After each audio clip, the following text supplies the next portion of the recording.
आज के सफलता गुरु के ऑनलाइन प्लेटफॉर्म पे आपका स्वागत है। आज दोस्तों जो करंट अफेयर होंगे वो आपके एग्जाम से काफी रिलेटिव होंगे, तो चलते हैं टाइम वेस्ट ना करते हुए अपने करंट अफेयर की तरफ।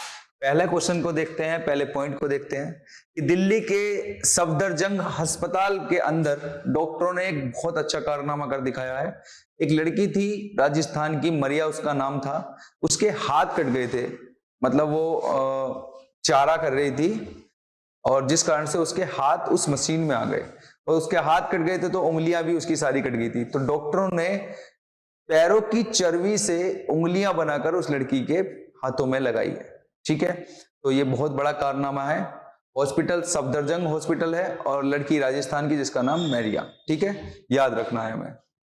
ये पहली बार हुआ है भारत में, किसी डॉक्टर ने किया है। आगे चलते हैं अगले पॉइंट की तरफ। बहुत अच्छा क्वेश्चन है, इंपॉर्टेंट क्वेश्चन भी साबित हो सकता है, क्योंकि अमेरिका में एक भारतीय वैज्ञानिक जिनका नाम है क्या, सरिता कृष्णा, इनका एक ग्रुप था जिस ग्रुप ने ब्रेन कैंसर के लिए, ब्रेन कैंसर के रोगी होते हैं उनके लिए एक दवाई खोजी है।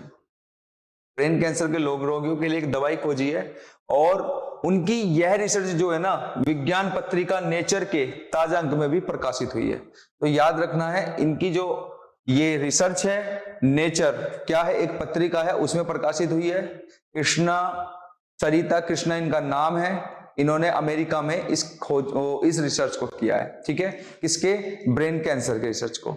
ये है हमारी सरिता कृष्णा जी। ठीक है, आगे चलते हैं अगले पॉइंट की तरफ दोस्तों। अगला पॉइंट है हमारा, यूपी की योगी सरकार वित्तीय धोखाधड़ी रोकने के लिए कुछ मोबाइल ऐप। देखिए, सेंट्रल को भी अधिकार होता है और स्टेट को भी अधिकार होता है।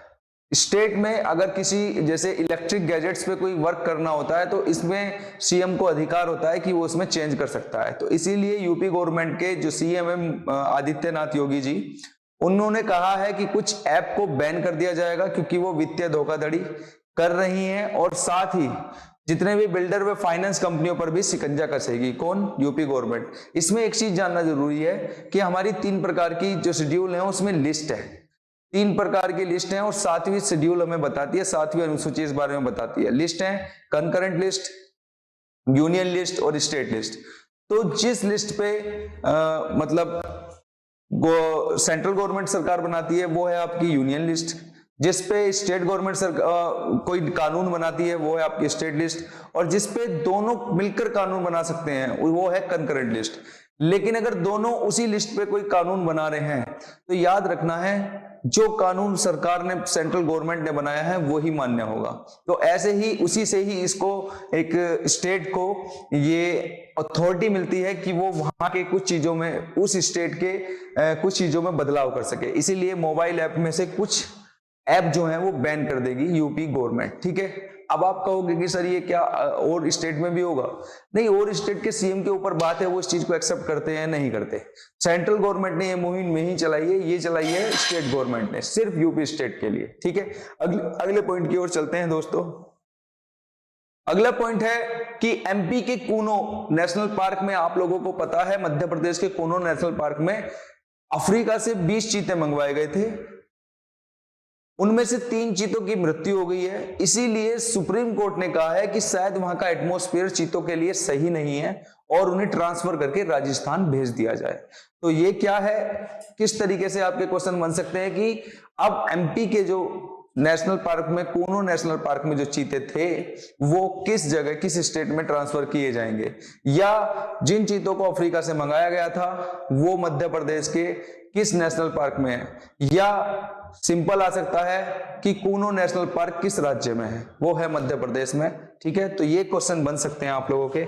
आगे की तरफ चलते हैं, आगे देखते हैं आगे क्या है। आगे बहुत अच्छा क्वेश्चन है, ये इंपॉर्टेंट भी है आपका, कि राजस्थान बीकानेर के श्याम सुंदर, राजस्थान बीकानेर के श्याम सुंदर हैं जिन्होंने पैरा वर्ल्ड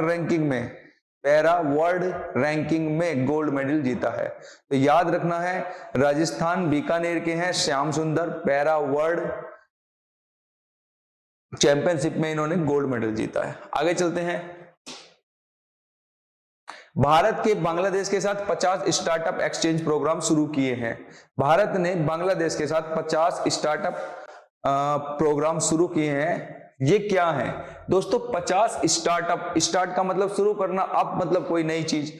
तो ऐसे ही भारत बांग्लादेश के साथ 50 स्टार्टअप और ऐसे ही बांग्लादेश भारत के साथ 50 स्टार्टअप, मतलब भारत की कुछ कंपनियां बांग्लादेश जाएंगी, बांग्लादेश की कुछ कंपनियां भारत आएंगी। और कल मैंने बताया था कि 77% कंपनियां अब जॉब निकालेंगी यूथ्स के लिए, तो वो इसी के थ्रू काम हो रहा है हमारा। ठीक है, इसका मतलब है कि भारत से 50 कंपनियां बांग्लादेश में शिफ्ट होंगी या नई कंपनियां लगाई जाएंगी और बांग्लादेश से 50 कंपनियां भारत में लगाई जाएंगी।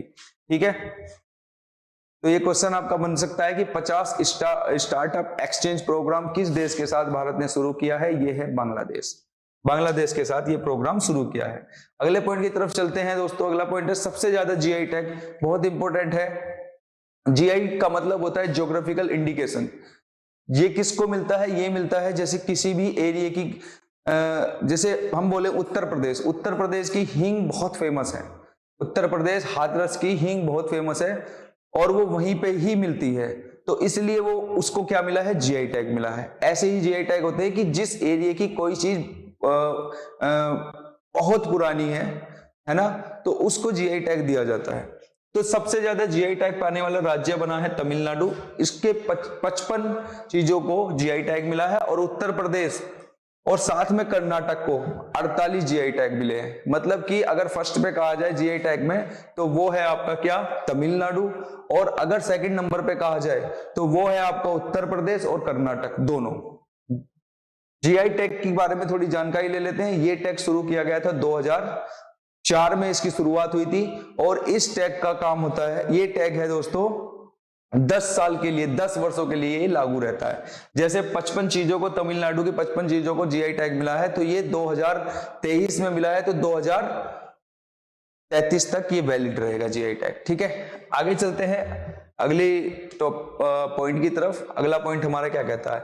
ये अच्छा क्वेश्चन है। तमिलनाडु के जल्लीकूट खेल को खेल का सुप्रीम कोर्ट ने दर्जा दिया। इसका मतलब क्या है? ये देखिए जल्लीकूट खेल है, तमिलनाडु में होता है, तो ये बोला जाता था कि ये खेल नहीं है, एक तरीके से ये ना मतलब एक विरोधी चीजें चल रही है यहाँ पे, खेल नहीं है ये, इसमें खतरा भी होता है। लेकिन सुप्रीम कोर्ट ने कहा है कि ये खेल ही है और ये इसका नाम है जल्लीकट्टू खेल। ठीक है, जल्लीकट्टू खेल, तो इसे खेल का ही दर्जा दिया है सुप्रीम कोर्ट ने। कहां मनाया जाता है? तमिलनाडु में। आ सकता है क्वेश्चन कि तमिलनाडु में कौन सा खेल मनाया जाता है, तो जल्लीकट्टू। दूसरा, कर्नाटक में कौन सा खेल मनाया जाता है दोस्तों? वो है कंबाला, भैंस दौड़ होती है। ठीक है, महाराष्ट्र में दही हांडी, आपको पता ही होगा। और असम में बनाया जाता है आपका क्या? बिहू। तो ये आपको पता होना चाहिए, ये खेल हैं यहाँ के। ठीक है, आगे चलते हैं अगले पॉइंट की तरफ दोस्तों। अगला पॉइंट हमारा क्या कहता है? अगला पॉइंट कहता है कि मिजोरम में फ्लाइंग जीको की एक नई प्रजाति मिली है। फ्लाइंग जीको की एक नई प्रजाति मिली है, मतलब उड़ने वाली छिपकली की एक नई प्रजाति मिली है, जिसे जीको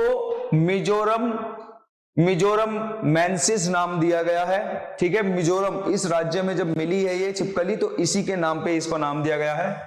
चापचार फेस्टिवल यहां मनाया जाता है। फेस्टिवल का नाम भी पता होना चाहिए, कौन सा फेस्टिवल मनाया जाता है मिजोरम में? चापचार।